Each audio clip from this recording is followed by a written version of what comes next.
right, y'all, and welcome to another episode of Anime and Paint Cocktail Hour, where creatives come to discuss anime and related topics. And today I am joined by voice actor and blurred creator, Classic Man D. Welcome, Classic What's Man up? How D. you guys doing? How are you What's doing up? today? How y'all? I'm doing pretty good. Good, good, Hanging good. in there. Good. Look, I met Classic Man D just not too long ago at a South by Southwest event. And I was like, honestly, Mhm. if anybody's from Austin, if anyone's ever been in the South by Southwest, you know that it is so unpredictable. You never know who you're going to meet. Mhm. So, Classic, tell me a little bit about just what you were doing at South by Southwest and what you were promoting. During the time of South by, that was my first time. So I'd Mm. never been there before. I've heard about the festival, and I heard that they were doing a lot of things that involved music and film and TV and whatnot. So through our agency, Three Black Dot Media, they invited us out to say, "Hey, you guys want to do a show and showcase everything that we have to offer when it comes down to our own content?" And bring it to South by because South by typically doesn't really have a culture really surrounding too much around anime and cartoon and Mm-hmm. geekdom in that measure as much as a con would. Yep. So when it comes down to that, that was what our main mission was, going with Revolt House, and they had invited us out to do one of their venues, and we were already showcasing one of the project that we were working on already called Hood JJK by Rap So Petty. Shout out my boy, Oh, yeah, shout out. but he's doing this project and he always has an exclusive premiere, and with that premiere we usually have a couple of shows and different things of that nature that already is in the works, but this was something that was pitched to us and we was like, oh, okay, cool. So it's outside of our realm of what we usually do when it comes down to going to conventions and certain like meet and greet events. So we said, hey, let's try South by for the first time ever because we never really did this, the festival circuit. Mm-hmm. So for that, it was pretty fun to see a different perspective Mm-hmm. of how people enjoy media and different things like that, and it was a different type of crowd. So we said, hey, let's come out and let's show out like usual. Look, as someone who's from Austin, I'll speak to this real quick. It has been really exciting to see something like South by Southwest embrace blurred culture. Because I'll tell you what, like I Hmm. have been to South by, I don't know, since I'm 37, about to be 38 in July, but Right. since my 20s, like that has always, like early to Hmm. mid 20s, that's always been like every person, kind of growing up in Austin, like that is the time of year that everyone looks forward to. But it's usually, for the Right. film festival, because every hot musician is going to be at South by Southwest. So to Mm. see this year room being made for black nerd entertainers, not just black nerds, Yeah. not just the community, but actual entertainers in this space, it really like was a testament to the fact that there is now a very like an all the more solidified space, or how should I Hmm. say it, like there's a lane now for black Yeah. entertainers that are nerds. Like it's real. If y'all are getting called to come to South by Southwest and to promote, and it's becoming a part of like entertainment culture as at large, alongside with in the industry, and with Hollywood. That's definitely a testament to how far we've come. Yeah. Mm-hmm. And that's and when I was exploring like Sixth Street, because I've always gone down to Austin and different places like that. When I've been to Austin and Houston, but whenever we're down there, everyone always says Sixth Street is so live. Sixth Street is this, and third, Mm. and I've never experienced it Mm-hmm. past like just going through it just in the car Mm-hmm. not too long, but like we would look by and we'd be like, oh, everybody's outside and everything like that, this and third, and it's Mm-hmm. always jumping like that from what I'm hearing. But to Mm-hmm. see it when it was in the midst of like South by, and you see people are shooting music videos and doing different things of that nature, it's just like it's a cool little thing because you never get to see these type of things like in person. Like this is a full blown production. In fact, while we were out there, I said like, yo, let's try actually doing something a little bit different that we Mm-hmm. usually don't do at cons. And we went to a comedy show, Okay. and I was like, Okay, okay, let's try the comedy show here. I've never gone. I've only seen them on TV. So I was like, I've always been interested in stand up and how they actually go and like interact with the crowds and do certain things of that nature. Mm-hmm. So that was a welcome change when I saw Sixth Street had a show for it. For one, I've never been used to people taking your phone and then Okay. putting them into like a bag, and locking it. I was like, that was a different thing. Okay. And with that, and then going into the show in and of itself and looking to see, oh, there was more creatives and different things of that nature there. Mm-hmm. It's just it was from a different circuit. Yeah. They were just saying, okay, yeah, we have creators here that you've never heard of, and some people like within our own team they heard of them, but we never heard of them. So I was like discovering some of these new people, especially with them being blurs and black creators as well. I was like, okay. I'm enjoying myself. It's Okay. a different experience. So I'm like, okay, we're out here. So let's see exactly what South by actually really has to offer. Right. Listen, whenever I see black people visiting Austin, and I'm always like, and when I spoke to y'all, I was like, Mhm. sure do hope they enjoy themselves. Yeah. I sure, I sure hope they find that one special experience that's like, I, as a Mhm. black person from out of town, I approve this Right. town. So I'm glad that you were able to have a little bit of fun. Now, Yeah, that's why we were just exploring. That's how we ended up at Blurred and Bougie anyway. mm, Like we was trying to try as many things as we possibly wanted to anyway. Because like we're like we outside, so yeah, you might as well. absolutely. Look, Mhm. so real quick, I want to break the ice a little bit. Let's we talking about our stuff, but let's break into some anime topics. All right. Mhm. So one of the first videos I saw, mind you, I'm gonna break away from what we discussed, if that's okay, a little bit. One of the first videos I saw on your page, was basically tribute. You paying tribute to Drolta from Castlevania Mhm. Nocturne and how fine she is, and Yeah. she is something fine. Yeah. Like the first time I saw the show, I Mhm. was like, I sure do hope all the black women, as many black women as possible, cosplay this woman. Um, Yes. I just feel like there's still room for us to do a little more with that. But takes me to Mhm. my question. So tell me your, let's say, top five anime wives. Who are anime women that Top you have a five. little bit of a crush on? Top five. See, when it's funny you brought up the Drosa video Yeah. because Drosa, that video was one of like many out of a series I used to do called "She Leaves Me Weak," Okay. and she Leaves Me Weak was one of the startup series that I like that really took off for Mm-hmm. me because I would show appreciation to all anime waifus and everything like that, and Okay. introduce people to shows through certain ladies that were in the show as well. So we're talking about like top five, especially Mm-hmm. with me. When it came down to those, Drolta was always at least number three for me. Then you had Mm. Ghislaine from what was it I got reincarnated as a hero or something like that. It was Jabba's reincarnation. That's what it was. Okay. Jabba's reincarnation. Ghislaine, beautiful. And you had Nana from Plunderer, and Okay. then Mirko is always Mm-hmm. one of my top fives as well. Okay. And then Yoruichi, of course. Mm-hmm. Uh, but Miracle was number one because I loved her aesthetic. I loved her energy. I loved her character. I loved an aesthetic build. So I'm a guy. I love like when it comes down to like aesthetically pleasing women. Yeah. When it comes to athleticism, Okay. athleticism was always something that's cool to me, especially with her combat style. So Yeah. with each one of these ladies that were presented when it came down to like anime waifus, Mm-hmm. those were my types because of the fact that I just loved their physique more than Yeah. anything else.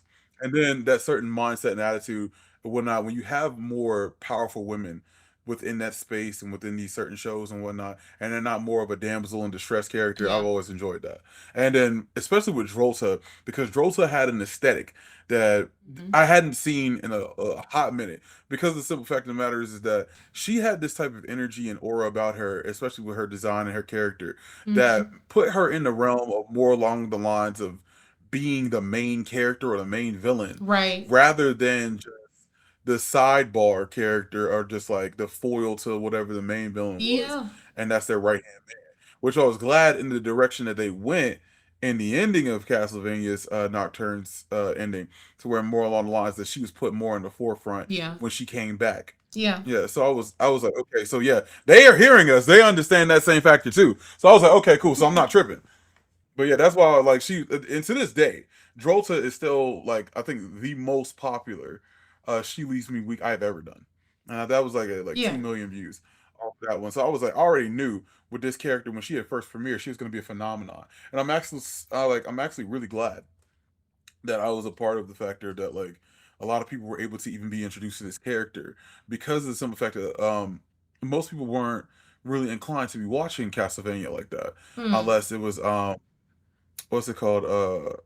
They were familiar with the games, Yeah. but they never really hopped into it. It's like Devil May Cry. Yeah. So like when a lot more people were like really discussing it and talking about it, and they were like, "Oh, who's this character? And where's she from?" This, that, da, da, da, da. And I'm telling people, "Yo, this is the person y'all need to be cosplaying because Mm-hmm. she's killing it Yeah. out here when it comes down to these looks, and y'all can mix and match and customize and everything like that. And there's Mm-hmm. different aesthetics that she has, Yeah. and then she has a transformation. Then she has a another type of transformation when she comes back as a demon. Yeah. So there's a lot of things you can really do with this character And her when it human comes down form. to the realm of cosplay. Yeah, and so that's why I was like, okay, yeah, Drolta is one of those characters that's just like so unique in not only our culture, but then in like the cosplay scene to where she's so customizable. And it's like you don't really see that too much often outside of like what's that character that's always like usually like a lot of people have different variations of her. Hatsune Miku.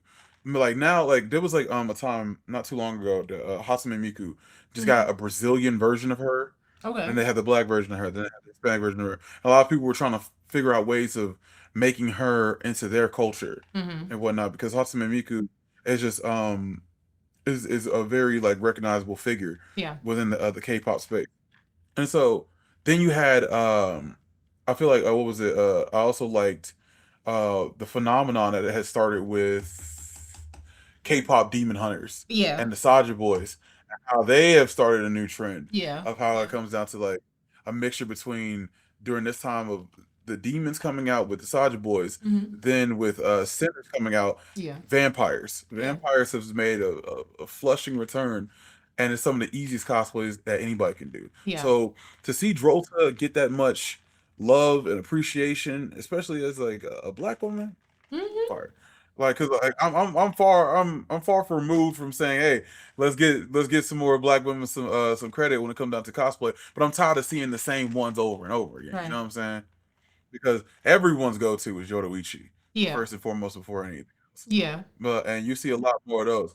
But like if you can have more of the Ghislaines, you can have more of the Mirko. And Mirko, she's more of a staple now too. But Michiko and Hachin is another one that a lot of people started to do more. Michiko, and then with Gachia Kuda, Yeah. Simyu. Yeah. Simyu is another one that's also has now graced the scene, and Mm-hmm. she's making waves when it comes to the cosplay community. So I'm happy across the board, just as long as we get some representation. We getting some. Look, I speaking to just the variety and customizable nature of certain characters, I just recently in January started watching Dragon Ball Z. I finished Mhm. at the end of last month. So now I'm on to Dragon Ball. But all like I'm telling you, like I'm like, there are so many look inspirations that Bulma offers. And Mhm. even like outside of Bulma, like I absolutely fell in love with Launch. I don't know. Are you familiar with Mhm. Dragon Ball Z? I mean, of course you are, but like I Yeah, don't yeah, know if you've yeah, seen it, if yeah. you've seen it through and through. But yeah, like Mhm. Launch and just the blonde hair persona, then the blue hair Yeah. persona. I'm like, that is so dope. Like that leaves so much like creative liberties when it comes to that. So anyway, like I think that Bulma launched Dragon Ball Z just launched a lot of really creative um, cosplay for women. But definitely like going Yes. back to that, like when I saw Drolta for the first time, I was like, oh yeah, the girls better eat Mhm. that up. Like we finally have a woman that has Right. our hair texture. Like she has the swag. She has different Mhm. looks. I'm like, yes, let's get it. But okay, so moving on, we're supposed to Yeah. be really what I represent here is that we typically try to do art during this podcast, but right now I am just kind of low on art at the moment. There have been a lot of events. Mm-hmm. So right now I'm going to Understandable. be finishing up a Naruto piece that I started. It's a little bit of a mess right now, but we are going to fix it by the end of this thing. Mm-hmm. Okay. And my guest is just going to be the cocktail and anime and paint cocktail hour, and it's all good. So, first Okay. things first, let's talk about voice acting because honestly, I know a lot of young men in the anime space, and that is what they want to do. So, tell me, how did you get into voice acting? So voice acting for me started when actually when met Rap for the most part. Okay. And so when because he had been in the space for the longest time possible. And he had at one point we had talked about collaborating. Mm-hmm. And this is at a point where I had just got to my second year of Dream, and he and I had met. He was like, "Yo, we gotta do something together. We gotta do something this and that, third." I was like, "Okay, cool." And this is when he had been established with Hood JJK, but he was trying to branch out and do more things. And so with that, I had always wanted to at least try Mm-hmm. voice acting and whatnot because a lot of people love my voice. A lot of people say, "Hey, you have that voice that can reach a lot of people and gather Mm-hmm. people's attention, different things of that nature. So why don't you try and go for this?" Yeah. And so I'm like, "Okay, cool." I've always wanted to break out into roles, and I loved voice acting from a lot of people, from Alex Lee to Chris Sabbath, Sean Shamel. Yeah. Those are some of like my staples. So when it came down to him giving me a role Mm-hmm. in one of his projects for Dream, Mm-hmm. it was a Dragon Ball actually, Oh, and nice. we had a movie that was supposed to be coming out, and he was like, "This is going to be one of the biggest things that we're going to be doing. We're going to be doing something different." A lot of people loved his Hood JJK stuff, so it was like, "Okay, yeah, let's premiere something that's outside of the realm of what he's usually used to." And so Yes. I was like, "Okay, cool. Lay it on me. What do you want me to do?" And so he was like, "I'm gonna give you a role. I want you to play around with it, see how you really feel about it, and then send it in to me, and we're gonna see where we go. We'll go from there." And so I'm like, "Okay, cool." And so, do I need anything? Do I need any special equipment or something like that? He was like, "Nah, you just need your mic, and you just need some headphones, and then I'll give you a script. Just go for it." I'm Mm-hmm. like, "Okay." He gives me BoJack. So like I have, if you don't know BoJack, BoJack is the main villain of the entirety of the movie. Okay. He's the main villain, All and right. so coming into this shit, he just threw me in and just said, "Hey man, I'm giving you the top villain role. You're one of the main villains." I'm like, Mm-hmm. okay. So I had to now look over this character because it's been a minute since I was a kid since I've seen this movie, Mm-hmm. and I'm trying to figure out how I want to do it, how I want to go about it, and it's like it came to me and it's like, all right, I gotta play this character. I Okay. gotta really get into it. Like Okay. and play into that. And so I'm like, okay, let me really feel it. I'm like, I can't first of all, for anybody who's voice acting, you can't be embarrassed. Like you first of all, you gotta fall in love with your own voice. And that's Mm-hmm. with content creation in general. Because with a lot of us, when it comes down to it, a lot of us hate listening to ourselves Yes. over and over and over again. That at least that's how it was when I first started, but then I had to fall in love with how I sound and understand that this is what I got to do and I have to keep listening to it. Then you have to have takes. You have to have different variations of how you want to say it or how you want to do this take or how you want to go about playing this character. You're Mm-hmm. not trying to be a one to one of somebody else. You want to do it your own way, Yeah. especially when we're doing parody. Yeah. Like it doesn't have to be something that's like exactly the same. Just give it your all in your own measure. Mm-hmm. And that's what I tell anybody who's trying to go into voice acting.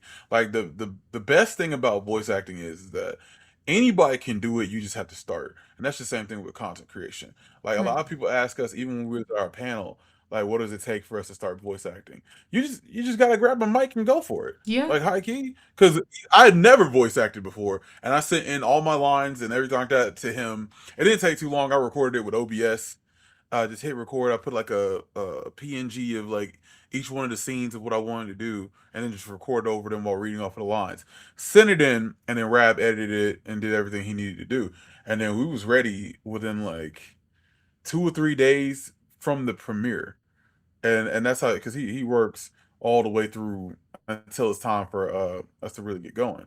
And he was like, "Dog, this is clean." And so because like, I hadn't even seen exactly any of the work beforehand. I just knew what I sounded like when I sent it to him.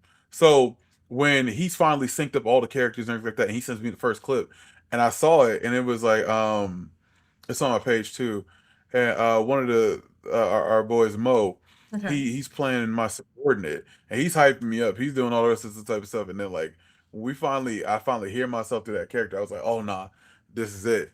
This is gonna hit.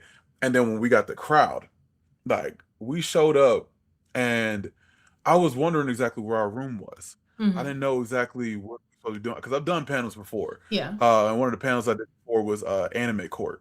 Okay. Anime court always electric, always fire. We always drew a crowd, Okay. but that crowd was more along the lines of like say probably like 150, probably maybe 200 people, which is still great. Yeah. But I had never gone to um a premiere for us for a panel, and then I'm going there and I'm heading in there and I'm trying to get through and I can't get through this massive crowd of people that's here. And I'm like, what are y'all looking for? Like, what's going on? I'm just tapping people. I'm like, hey, would you mind? I gotta get through. I gotta get to my panel. He was like, oh, is this your panel? He's like, yeah, it's classic. X, Y, and Z. Da, da, da, da. Yeah. Come on, they looking for you. I was like, okay, yeah. So where are they at? And they were like, oh, they're through here. I was like, so wait, all of y'all in here are coming for DBZ? They was like, yeah. Mm-hmm. Line out the door. Mm-hmm. Line out the Mm-hmm. on both hallways. Filled up. We filled up the entirety of like the second floor. Mm-hmm. And so I'm like, and they really put us all in this room. And Yeah. so we talking about 600 plus people Mm-hmm. came to see this premiere. And they was coming because of the fact that they heard that I was voice acting for the first time and they wanted to hear it. So I was honored. So when everybody heard it, loved it, and they was praising me for the performance, I Mm-hmm. said, you know what, bro, we got it. And so he was like, I got you in plenty more. If this is what you want to do, this is what we're gonna do. Yeah. Ever since then, we've been working together. And I did a role for him with Car Galgan for solo leveling, and now I'm playing Higuruma for him in JJK, and then you know how Higuruma is going. Oh, so no, because we haven't talked to you since the other South by premiere, and Mm-hmm. Higuruma was doing pretty well Okay. and whatnot. Because like I said before, and I showed you, we packed out that place. That was Yeah. like we found out it was like over 920 people was in that room for main stage, That's awesome. and that was and within doing that, we got ended up getting plenty of more opportunities because of the fact that we had an incident that had happened with rap, actually with voice acting. Okay. And one of the showrunners for Gotcha Akuda Okay. actually found rap because of this. Ooh. And Okay. it was like some dude on Twitter basically what was running his mouth. He was Okay. like he's a voice actor. He's a voice Did actor, you say voice and he actor?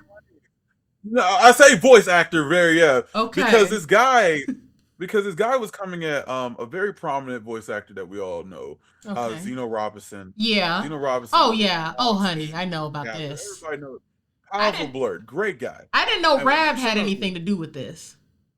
no, yeah, he does. And so Okay. when it comes down to this, here's where we are. So with Zeno, Yeah. Zeno goes and he showcases his role as Jabber. Everyone loved him as this Zun, character. zun, He fits the zun, role so zun, well. And the guy zun, was zun. basically saying that like, yo, this dude, he sounds so suburban. He's so this and that third. He's never really done a voice that doesn't sound like he grew up around white folk. Like he not Okay. really giving what he need to give with this role. Okay. He's he's not what's it called? He's not speaking with his Afro heart. Whatever the Oh. fuck that means. Like, like, Ah, so damn. so all of us so all of us so all of us so mind you, I've done a couple roles now at this point with voice acting. And all of us as creators are just listening to this guy rant and rave about Zeno's performance and saying he's not doing it with his Afro heart. So in support of Zeno, we're like, fuck this guy. Yeah. Like, oh, like when it comes down to like we're going at him because we're like, yo, how are you what does an Afro heart even mean? This is Right. his interpretation of it. We're all believing that, yo, he did great. He's an amazing talent. And so with this, everybody told him, it's like, yo, if you think you can do better, hop in the studio. But the guy that has no he claims to be a voice actor, but he has no references or anything like that on how he would do it. And Mhm. this started with Rab coming at the guy about this type of thing and telling him, yo, if you got an issue with it, why don't you get in the booth and whatever? Because all of us did. And so with him, he ends up doing his own little clip of his own version of Jabber, and he wrote his lines and everything like that, and everybody loved that too. So Oh, Rab did this and showcased, hey, this is in solidarity and support of Zeno. When he did this, he because Rab also knows the voice actor for Yuji. He okay. goes to one of these conventions, and when he goes to one of the conventions, Zeno just so happens to be there. Someone had sent Zeno the Yeah. the parody that Mm-hmm. he did for Jabber. Jabber goes through and he shows him and everything like that. Zeno thought it was hilarious, and it turned out the person who showed Zeno this was the showrunners for Gotcha Akuda and his representatives. So he meets Rab. They have a conversation. They talk and everything like that. Yeah. And he's like, "Hey man, we got to get you into something. I appreciate the I support, love and I that. liked your voice acting just for this role alone. You Yeah. sound great as Jabber too. So if we can get you into something for Gotcha Akuda, then let's Ah. go for it." And so this is what furthered things even more so because of the fact that we're like, yo, if he wasn't just doing this out of fun, he wouldn't have got this now professional opportunity to voice act. Yeah. And that's how it is when it comes down to a lot of these things. A Mm-hmm. lot of people are just getting out there and doing content, and that's what it is. You put yourself out there, and that's how you get discovered. A Yeah. lot of my opportunities nowadays was just because I just made content out of it. Yeah. And one thing that really stood out was the fact that his commitment to that role. Yeah. And when that happened, that guy was silent. The dude was silent. He never spoke on that situation again. And Afro Heart was trending on Twitter because people were flaming him about it. Yeah. And The hell that when mean? it came down to that type of stuff, because I don't agree with people just coming at someone and bashing their craft and their work, and you're Mm-hmm. not putting no work in yourself. Right. Like the people who have the biggest mouths possible, always just off to the sidelines saying "what if" Right. and Yeah. whatnot, and then claiming to be a voice actor. That's not some things you need to do. Even your most amateur voice actor, as long as they're even trying, you have merit to me. But when you're speaking on other people, especially in a professional setting, and this is supposed to be someone who's considerably a mutual of yours, why are we dragging people down already when it's already hard enough for us to get into space to begin with?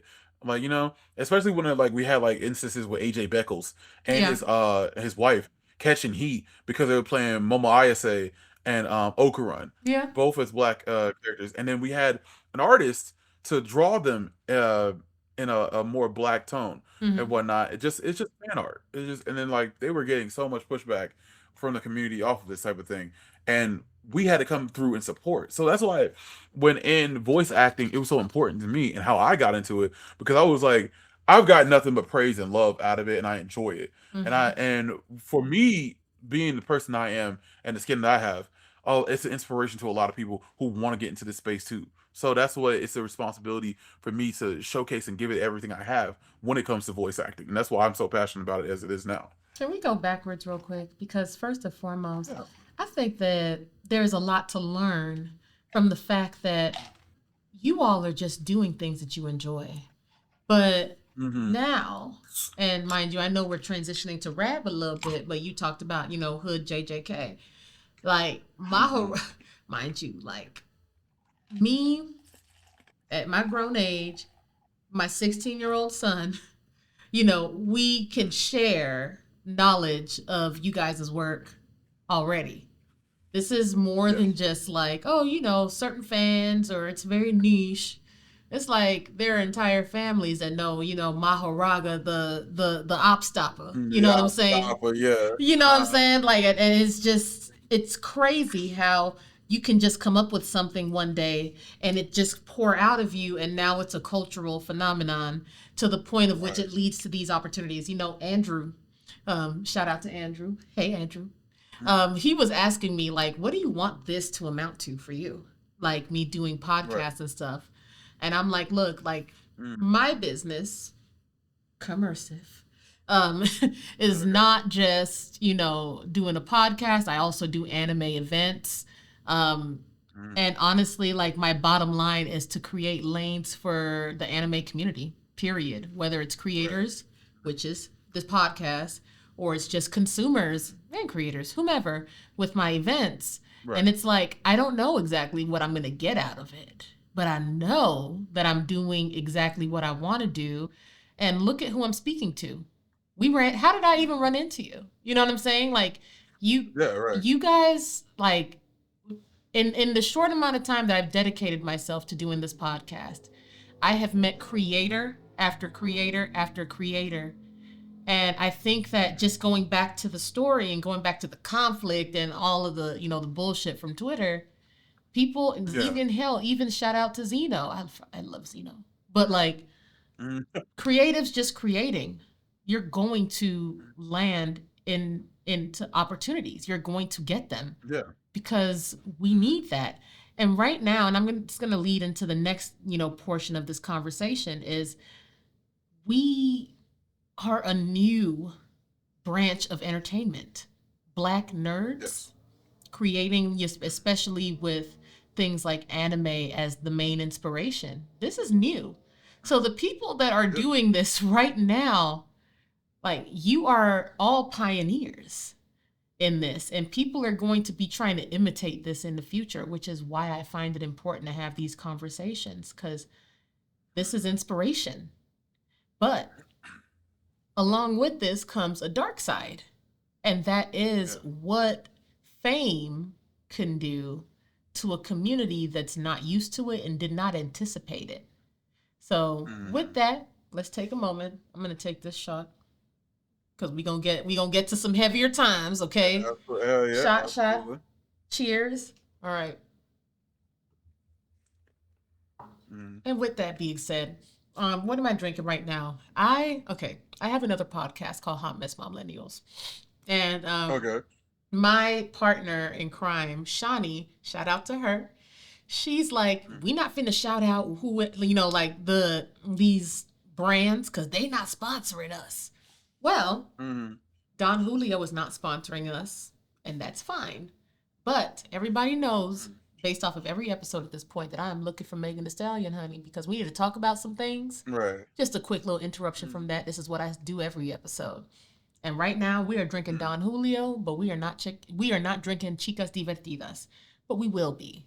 But I would prefer if I was drinking it with you and we were discussing anime and all that you've been through as an entertainer in this industry as an anime fan. All the adversity and what makes you unique from everyone else. So, Megan, if you see this, recover well, love. But also remember, I'm trying to talk to you about some things. Anyway, back to the show. Um, back to the show. Not to that. But look, let's be frank. We didn't have the shot, so we can be frank. A lot of these niggas are Mm. picking up cameras. Okay, I talk about this almost every episode. Yeah. But I love to hear different Yeah. perspectives, especially from black men that are in this position. A lot of these niggas are picking Uh-huh. up cameras. Okay, they done picked up some Uh-huh. weights. They done dedicated themselves to them looks. They have started cosplaying. They've started doing something, and because of that, the people is watching. So, someone who's not accustomed to fame, last year may now be seeing a sudden influx in attention and visibility this year. Yeah. And I feel as Mm. though we're so fresh and we're so new in this black nerd entertainment branch that there's not a whole lot of guidance for these men. And I'm speaking directly to Yeah. men. Like, I've tried in the past to be like, it's for all of us. Nah, it's really, this is specifically for the niggas, strictly for the Uh-huh. niggas. How do you, what advice, first of all, would you give to these men that are finding higher visibility? How can they stay grounded? See, okay. So we've had this conversation before when it comes down to just guys in the space, Mm-hmm. especially when it comes down to getting clout and getting fame. Mm-hmm. Now, with a lot of these young niggas, you already know how it goes. Like, Okay. especially with the rise of Kick Young and the niggas. rise, Shout out to like Marky I think Marcy. that boy, let me tell you something. For me, like with that platform, it promotes a lot of degeneracy in my opinion. Yes.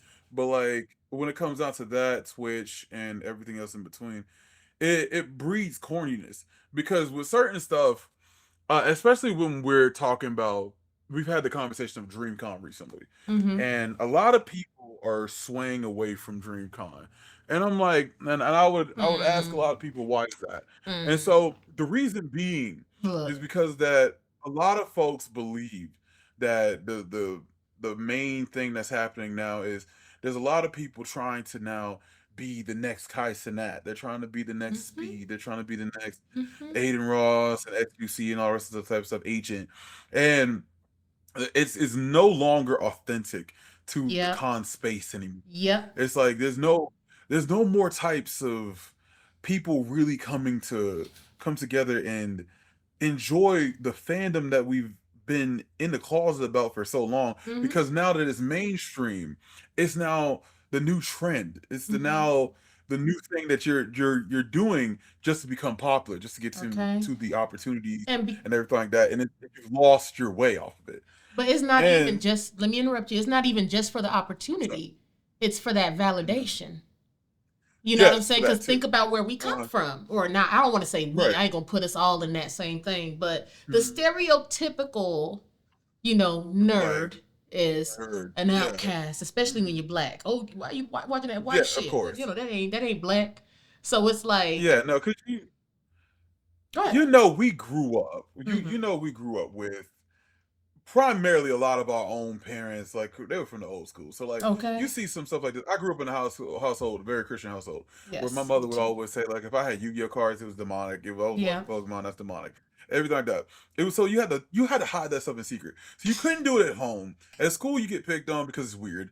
And it's like it was certain things where a lot of people, especially men growing up, they couldn't express exactly how they viewed this fandom or how they like certain things, or were even to be even able to express themselves in a certain Mm-hmm. way, because of the fact that it was so taboo to even talk about. Mm-hmm. Now when it comes down to, oh yeah, you can now have a cosplay girlfriend, you can now have like ladies that are Hey. into anime, and then now I can definitely swoop in and quiz somebody on certain things Hell, and be okay. this and that, there, da, da, da, and I Don't. can get that validation and now that energy from the ladies if Okay. I'm doing this now. Mm-hmm. Especially now in the streamer space too, because of the fact that like a lot of people are making more money and more like I said, opportunity and more validation from the factors around doing this stuff for what they call clicks and everything like that, like Mm-hmm. clickbait. And so everything now is about getting that clip. Everything's now is about getting that viral moment instead of being in the moment. Yeah. And that's the whole thing that's so weird about this space now. And I tell a lot of people, and a lot of people ask me how did I grow so fast, because me, I've been in this space and I've been full time as a content creator for at least about, say, going on 4 years now. Mm-hmm. I broke out within my first year, Mm-hmm. and because I reached over 100K on YouTube, Mm-hmm. because I'd already been a prominent figure on TikTok, but Yeah. that was just to grow my name. But to for real make this a business and be serious about it, Yeah. YouTube was the way to go. So I Mm-hmm. told everybody, I said, "Hey, this is what I was doing. This is what I was going for," and then my name became synonymous with a lot of different things because I Yeah. talked about whatever. Mm-hmm. And that was just because of the passion that I had for Right. my craft, for geekdom, before TV shows, because these are things I could never talk about when I was younger. So now I can. And Mm-hmm. so people come to my page and they understand, they're like, yo, these are things I used to love and I used to adore too. And so they relate to that. Because like my content is to be more along the lines of making you feel like I'm someone who's having a conversation with you as a friend. Which Mm-hmm. is why when I film, it looks like we're just watching TV together. Yeah. And so that's the thing that people are missing when it comes down to a lot of content nowadays, is that are you really reaching people with value Mm-hmm. in a certain sense, not just trying to get a clip, not just trying to have a viral moment or whatnot, but that virality will come when you have the understanding of what it means to bring value to someone else or bring value within your content. And that's why I tell a lot of guys nowadays, first of all, in the space, if you want to cosplay, do it. If you want Mm-hmm. to cosplay, go branch out. There's no cosplay that is something that you are not allowed to do, especially nowadays when there's so much backlash with us doing certain characters and certain things of that Yeah. nature. I That's cosplay whatever the bullshit. hell I freaking feel like. I Bullshit. don't give a damn. Like you see, because I've seen plenty of people receive so many like racist comments and different Yeah. things of that nature, and I've never understood why people go so damn far It's just so into a costume confusing. We look when the whole better. purpose, You yeah, know. everybody. Yeah. You And like know. it was like one cosplayer, and shout out to her, I forget her name. starts with J, but she was doing a free run cosplay, Oh and yeah, shout white out to cosplayer. her. So you know what I'm saying? So she did an amazing free run cosplayer with her own natural hair and Hmm. whatnot, and she was catching all types of backlash. It's not this, it's not that. And then another cosplayer was her name is Violet. She Okay. did a Maki cosplay. She Yeah. got the build, she got Yeah, I the saw that. aesthetic, everything. She worked hard for this and still catching backlash. I've never received that type of backlash, and it's Yeah. primarily with black women who Hmm. do this type of thing too, which is crazy because I don't never really usually hear too many black men catching strays like that, which is true. That they still do because a homie of mine, Jay Rose, and Venture Bros, they do cosplays all the time. They're Hmm. very fit guys. They look great, but they still catch heat and Hmm. whatnot for doing like characters such as Mario Yeah. or Omni Man That is or so this funny. and this the most corniest and like it'd be like the most corniest jokes ever and Hmm. everything like that, and it's just like you can never try to make sense out of racism. You'll Hmm. never will. There will never be a time where you understand I shit. Just last night we were playing. I What's literally up? see them as bots because Yeah. just enjoy the show, baby. Like what's the Yeah, no. just enjoy the show. Enjoy sexy Bowsette and Boozette. They're not even Yeah. real I characters. They're gender yeah, bends. that too. That too. And so I'm trying to understand in my mindset, like they'll be like, oh well, a black woman can't play free run. Free run's more white or pale skin or this out there. I'm like, she's a freaking elf. This Like is she not doesn't real have life. This is not real it's not life. first of all, this is not real life. And so she's an elf. And so I'm like, the argument is so insane to me. And how people just tie stigmas to race and everything like that, like they own this shit. And even if they Hmm. did, who cares? It's fantasy. We're dressing up because we want to be like this character. Yeah. And so, in our own interpretation of it, even if it wasn't like accurate, this is my interpretation. Hmm. That's why, like, when I do characters like Beast and I do characters like Hellboy or Umbaku or Hmm. Lobo, these are some of my favorite characters. I don't give a damn. Oh, you Like, do I'm Lobo like, too? I'm not. Yeah, I've done Lobo as well. Did you do Lobo at I've done a BlurCon? lot of them. No, I didn't do Lobo at Blurred. I did Lobo for a shoot I think a couple of months ago, about like back in October. Mm. I did Lobo because I just wanted to, because he's one of my favorite characters. But I didn't Yeah. even know he was going to be in the new Supergirl movie, and I was like, Mm. hey, even more so to Okay. have him premiere for that. And so with that, because like whenever I do something, it's more of a spur of the moment thing, and I just think of it and I just say, hey, let me go for it because K-pop Demon Hunters is out, and I wanted to do a Sinners X K-pop Demon Hunters thing I love that. because I love the concept, Yeah. and I ain't getting no backlash where people were like, "Oh, he ain't no Soldier Boy, he ain't no this and that, he's not Korean." And I'm like, I ain't had none of that. These are demons. Like, it's Yeah. nothing to say that you can't Neither have are no black y'all. demons. Y'all Like, weren't in the y'all weren't in the movie. Y'all weren't those that's what I'm fictional saying. characters. Yeah, no. So like when it comes down to like men in general, doing content and doing all that type of stuff, I just be like, yo, just be genuine, be authentic, be respectful, especially in this space. Like anybody can succeed, anybody can do well if you stay in your lane, and at the same time understand and have empathy for others, Mm. while trying to. You don't necessarily have to be an example for everybody, but be a decent person. Look, That's all it is. look. Just in general, like y- you get far just being just decent. You're You my know? you're my Aries brother. Okay, I'm a Leo. He a Yeah, Aries. We fire signs. We gonna talk and talk and talk. exactly. I want Hell you to yeah. go backwards real quick for me, cause you. Oh my God, it's so weird seeing the camera do the opposite of what I'm doing. Direct, yeah. Cause when we were talking about the gentleman, we was talking. You had brought up kink. And I want to hear a little more about how you feel like kink plays into all this and the dynamics and So, the yes. wait, Tell were me. you talking about like just like kinky cosplay in general and that type of thing? Well, I just want to know what you was talking about. So when we were talking about like advice for the men that are getting into this creator space, you had said you had factored in kink to it.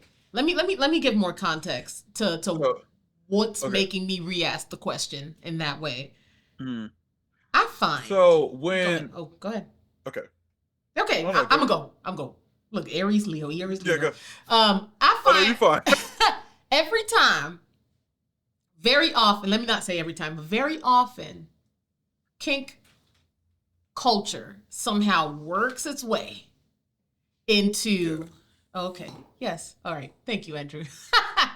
Kink culture somehow works its way into the creator space, especially when it comes to black men in this space. Yeah. It's not in your face, but it is a subliminal thing with the good girls. I remember one time, let me tell this the quick story. I remember one time I met this one creator. He wasn't like a big creator, but he hopped in my DMs, just hi, was making small talk. Hi, I'm gonna talk every time. Yeah. And he said something. He was like, and mind you, this might be a call out, but um, he was like, I do what I'm told, or I listen, or I do what I'm told. I said that at some point in some other video I made. And I was like, me Yeah. too. And he was like, good girl. And I was like, that escalated very quickly. I said that. Yeah. But in my mind, I was like, it just feels like these young black men in the creator space, they just begin speaking this way out of nowhere. And it's almost like a subtext of not only their creativity, but the way that they try to navigate women and sexual conquest. It's very sudden and it's very cliche kink culture. Where do you think Yeah. that parallel comes from? Do you have any thoughts? See, my thing is that the con space, like how I said before. Okay, I can see where we transition from this. Yeah, yeah, yeah. But what I was talking about earlier, we're going into like now, guys have a lot more access to women who are Yeah. more inclined to these certain things and to Mm-hmm. these certain like more freaked out behavior Come on, in freaked a con out. space than they would normal, than Mm-hmm. normal. And so now you have, and now we were talking about like kink stuff. At a con, it's not out of the ordinary to see somebody like be now in a space where you can be like, oh, I can go up to somebody who I find as attractive and then be like, with consent, ask her, hey, would you mind stepping on me? Would you mind doing X, Y, and Z, this, that, and third, or walking me like a dog with a leash? I've A never seen this hundred type of thing until I dollars. entered the con space. One Yeah, hundred the dog dollars. collars and all that stuff. I've seen this type of stuff.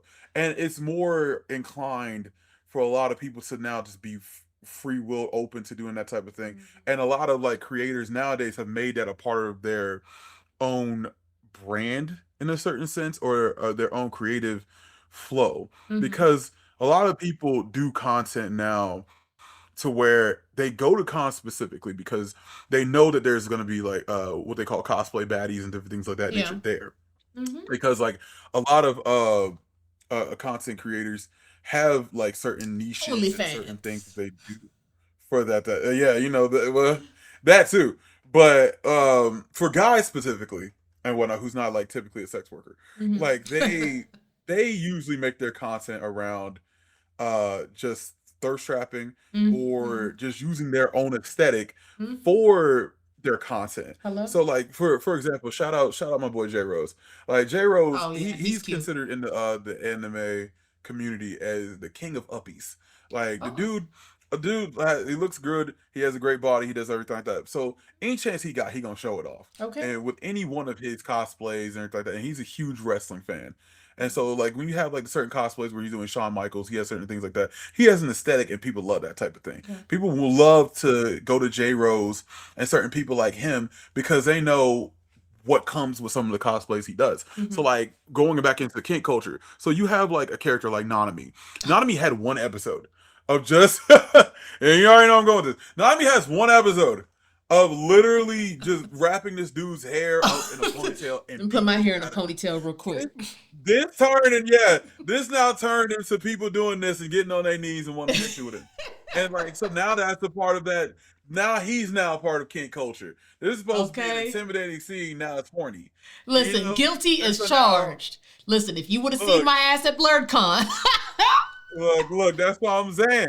So I like get it how you live it. If you and people want to have that build and they want to get to that aesthetic, so where people could come up to them in that cosplay and ask for that type of thing, because that mm-hmm. opens gateways for folks, and they be like, hey, you want to do this type of thing, this type, third, da, da, da, da. Mm-hmm. She want to do this, hey. Mm-hmm. So within that, and then you have, of course, like you said, OnlyFans people, and Okay. so like they do that. That's promotion. So when you Yes. have cons where you can be a little bit more provocative and Mm-hmm. things like that, and wear anything you really want Mm-hmm. and whatnot, while also doing content and doing certain things of that nature. Now you in the space to where you're more liberated and you're more free. Yeah. I personally say, me personally, get it how you live it. Yeah. Because if you're out here in the space, as long as everybody's having fun and everything's consensual, it is how it is. Me, where I say it goes a little bit too far for me when it Okay. comes out to the men, I Okay. tell people, do what you like within consensual forms. Okay, Mm-hmm. cool.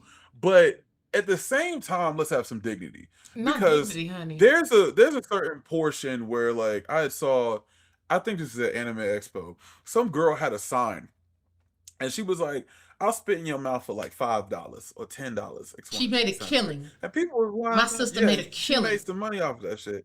I said, y'all would rather really go to up to a girl you don't know. In COVID times, mind you. This wasn't too far from COVID, 2021. I was like, it's COVID times, and y'all want a random girl to spit in y'all mouth, and Listen, you gonna pay for it let me tell you and get it on something. video? I'm not using my pretty privilege enough.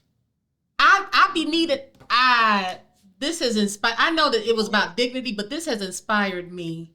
Yeah. I mean, I don't know what I'm cause finna like, do, but it'll be $5. bro, so many people like for y'all can make so much money out of just anything nowadays. I just like out of anything because I nothing surprises me ever since I've gotten into this community in the space that you can that I that if it has not happened, it will happen. Okay. I've seen people get choked out, stepped on, spit in people's mouths, slapped, spanked, everything in between. I've seen a guy had like a girl have a group of girls come up and literally kick him in the nuts just because he was a fan of Hey, them. hey, hey, Just hey. like Interrupting. When I see you at DreamCon, when I get to DreamCon, I'm hitting you up because I would like to be in the places where these things happen because I don't never see you nothing like gotta this.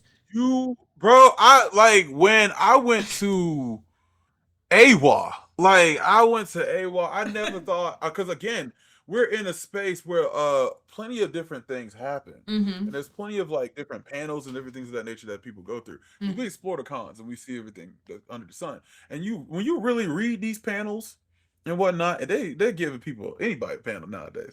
Because of course there's adult rated panels like Otaku Cabaret where like Okay. they do strip shows and all the rest of the type of thing. Mm-hmm. Yeah, that's understandable and whatnot because that's what people are going for. That's after hours. Yeah. So, but then when you have certain panels like, oh, how to pick up a baddie, how do you get a cosplay anime baddie, and you're Mm. like, this is a whole panel. Now you're curious to see how many people are really showing up to this thing, how many people have noticed this panel, and how many Yeah. people are actually like really listening to this type of Everybody. advice, and who is the person running it.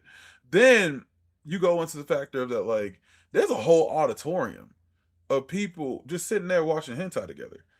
Didn't know this until we went AWOL. And I was like, there's a hentai showing X, Y, and Z. And I was like, there's a what? And like Rab and I had literally had went Oh, and we okay. wanted to see what this was like. I was Yeah. like, what are they doing? And so they did the startup of the show. And as soon as we went into the auditorium, packed house. I was like, wow, there's a packed house and they had an MC. I said, so nowadays nothing surprises me.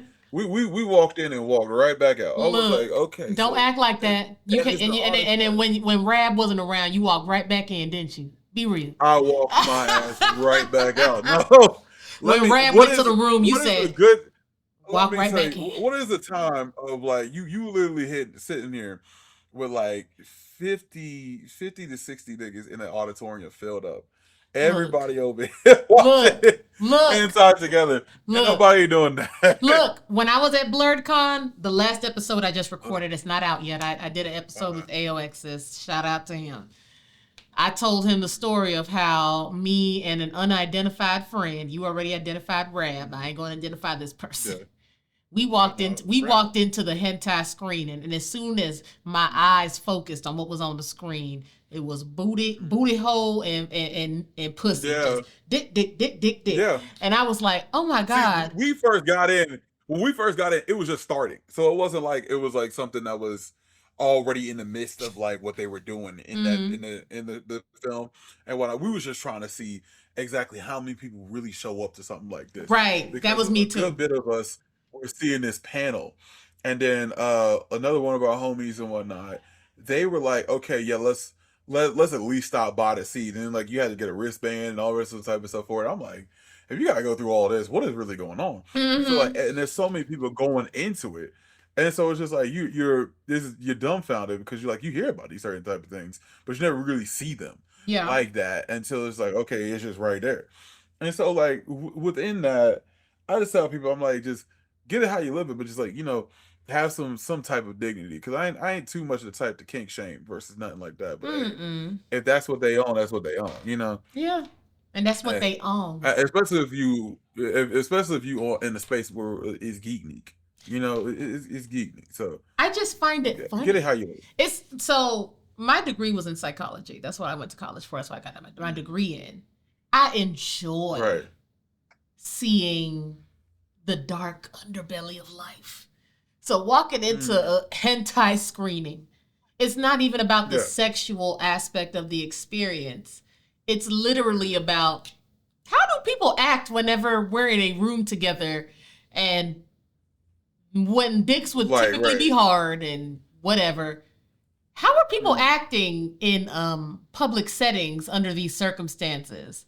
And it was a Mm. time. It wasn't even a sexual time. It was just hilarious. Like it was just Right. funny. It was Yeah. funny above all else. Because you're trying to figure out exactly like, are y'all engaging with the content, or y'all just sitting here watching it and whatnot, just in a public setting? Because you have to actively choose to be like, okay, yeah, I want to like sit here and watch a full blown film like this of culture with them and everything like that. So it's just like, are they actually doing stuff in there? Yeah. Like, is people getting hot and bothered enough to be out here doing crazy stuff, or they just sitting here watching? And then with them also having an MC, I like from what I gathered from what they was doing in there, everybody was joking. They was just like Yep. joking around, having a good old time with it Yep. and whatnot. And it's the same thing. But it's like you even think about like back in the day, like regular videos like that were played in actual movie theaters and whatnot. And people would just go there casually to see it Back in and what whatnot. So I'm day? like, you know what now? Like from what I was hearing, like back in like what was it, like the 1950s, 60s, and whatever. Okay. If you wanted to watch like a pop up film or something like that was a little taboo or something risky, and it shows some titties or something like that, you go to a theater and whatnot during those times, or you wanted to watch a X-rated cinema thing Mm-hmm. that wasn't necessarily on cable. You go to a certain theater at a certain time, and that in of itself, when thinking about how people used to do that, and then even now, I'm like, you know what? In times it just changed, but it ain't no different than how they used to do it back in the day, you know. Yeah. But All right. So we about to wrap up a little bit here. So mm, I'm gonna ask one more question, then I'm gonna ask where we can find you. So this is a quick okay, question. So let's all right, do, you know what? I'm not fully prepared. This is more than one question. mm-hmm. This is gonna be like a Okay, that's fine. very quick rapid fire. Okay. Okay, So as far as voice acting goes for this one, dream anime role. dream anime role. God, like if I had to, uh, This of ain't someone coming up. rapid. This ain't rapid. Oh, like I'm trying to think. Okay, Loki. I would love to have did the voice act, the English dub for Loki for One Piece. All right, so One Like I would Piece, love to one get to anime do that. villain you'd love to voice.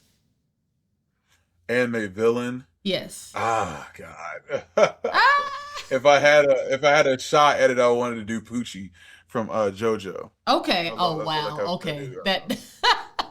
Now, I outside love of voice Poochie. acting, what's your favorite anime Mhm. opening?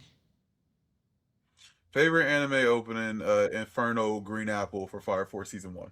Oh wow. Okay. Okay. Okay. Okay. Fire Force. That's what. I'm just surprised that Fire Force still gets attention. Amen.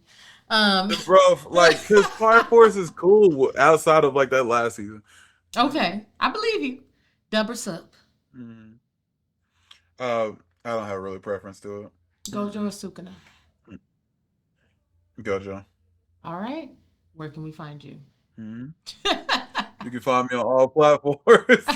You can find me on primarily YouTube. I'm on TikTok. I'm on Twitter as Classic Man D, and I'm also on Instagram as Classic Man _ D.